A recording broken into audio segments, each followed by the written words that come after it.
So next, The Miz and Morrison come in the ring for their shtick. They hosted the Dirt Sheet. Morrison said if you're wondering why his hair is so big, it's because he's full of secrets.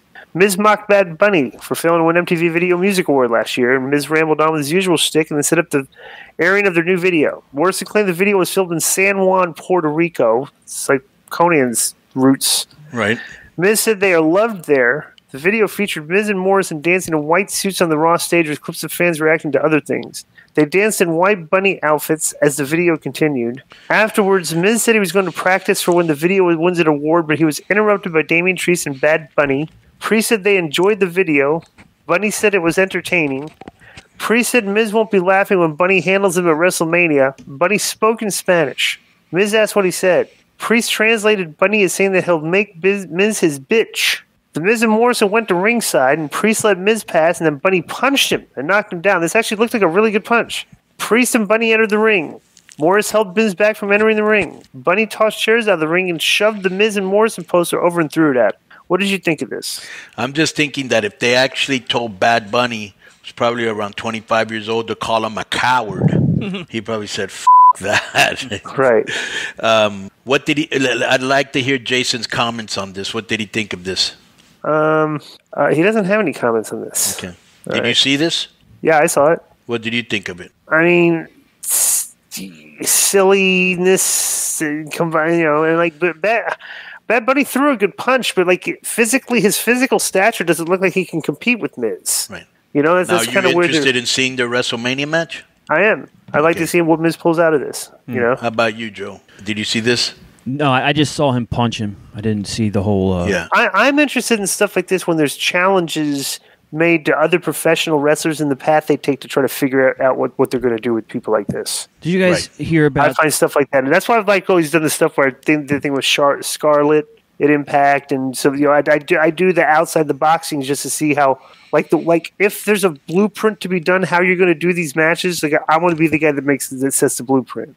Right. Did you guys see the deal about this with Ryan Satin and Meltzer? No, what happened? I don't know. They've been arguing over this for weeks. Where Ryan Satin said that he went to his barber, and his barber was like, "Oh yeah, but he's picking on, I heard Bad Bunny's in wrestling," and everyone's like, "That never happened," Right. What? So Konnan, let me tell you the backstory here. Yeah. So Satin said he's his barber. So he was talking to his barber. He's like, "Hey, I heard Bad Bunny was on." He goes, "That's making me interested." And I guess that's basically the gist of it, right, Joe? Yeah. Okay. Everybody's like all like ripping him, saying that never happened. And there's a lot of memes, kind of like where people say, "Hey, my barber said this," right. So I went to the deli and the meat slicer said, Satin's the one that said, "My barber said," right. And so now everybody's picking on Satin, saying, "Well, that didn't happen." Mm-hmm. But why do you think that is? Because they're anti-WWE. It seems like he's shilling. WWE show yeah, now, he's shilling. Fox Sports. Okay. Yeah. Right. So Meltzer was one of the ones that was like, Vixen's fan too. Doesn't sound likely, Vixen's fan too. So Satin came. That it doesn't sound likely. It doesn't sound likely. So how does he know? Satin came back at Meltzer, and I have an audio clip here if you want to hear it. But just to let's hear it. Yeah, okay. I want to hear it. All right, so make these interesting. Ryan Joe. is very low key. Ryan 1,000% is a mega snowflake who won't admit it. So this is Satin's way to come against Meltzer because he's in this clip. I guess Meltzer calls him an ethnic celebrity. A what? Ethnic celebrity. I didn't see Bad Bunny in the NBA, whatever it is. They had an NBA celebrity game. But I was out with some friends the other night, and it's actually some of my son's friends. And we actually this was last night. And we were actually talking about, like, this stuff. Not so much wrestling, because they don't give about wrestling. But Bad Bunny did come up in the conversation, because I was just wondering, like what they think of him, which is, that's another story. But, they basically... whatever. But one of them just said that, like, Bad Bunny's going to do wrestling. I guess he was in a celebrity NBA All-Star Game weekend deal. And they said he was so unathletic, they couldn't believe that he's going to do this. Now, granted, this is not a shoot, and they can set things up, and Miz has been wrestling for, nearly 20 years and all. So no one's expecting a good match. It's just the only goal for the match is to not be horrible and Bad Bunny to get his win. But it's going to be interesting.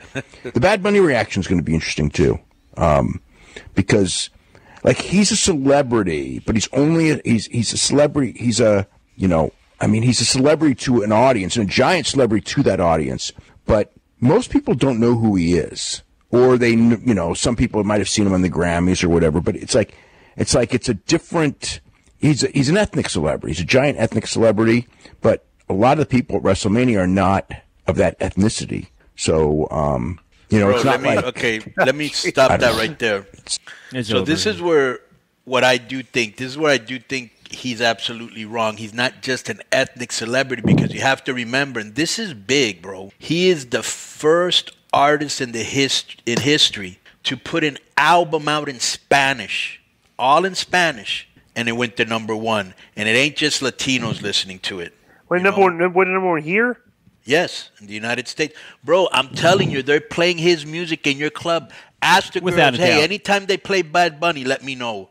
Okay. And there'll be at least 5-6 songs everywhere. He's like Drake. He's super over, bro. And he's got everybody. Like spot. Like he's and let me tell you, right? I think he's more over than. And let me tell you the other thing. He's absolutely wrong when he says that most people don't know who he is. Yeah, most people that are probably like over 40 may not know who he is.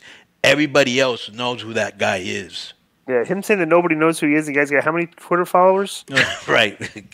Well, I mean, what do you think about Satin trying to point him out, like, just because of that phrasing, ethnic celebrity? Like, and he tweeted.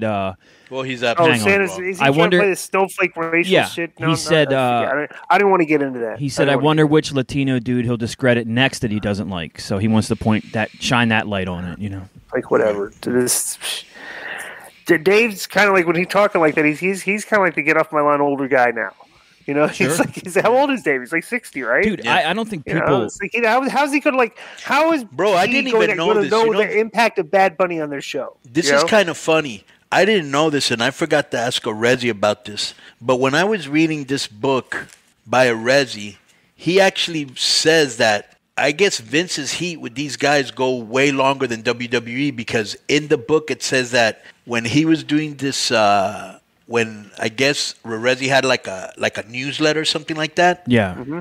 And he wanted to be more informative, and he wanted to go like more TV and like that, and he was backing Vince in the steroid scandal and defending him and all that. He said that like Meltzer and Wade Keller were asking, "What are you doing with this guy? Why are you even working with this guy?" So I think Meltzer and these guys have had heat with Vince even before WWE. Yeah. Wow. Well, because he was starting a newsletter, he was in competition, I guess, and they didn't really respect his writing ability. Is that what it was? Yeah.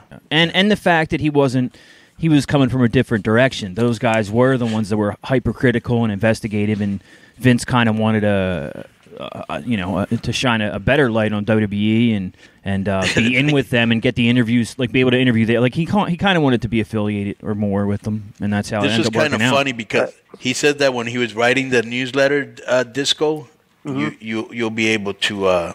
He says almost everything he wrote had a juvenile tone. Well, it's like I think I said when Arezzi was on. You know a Vince Russo article or something when you read it. He definitely has a distinct style.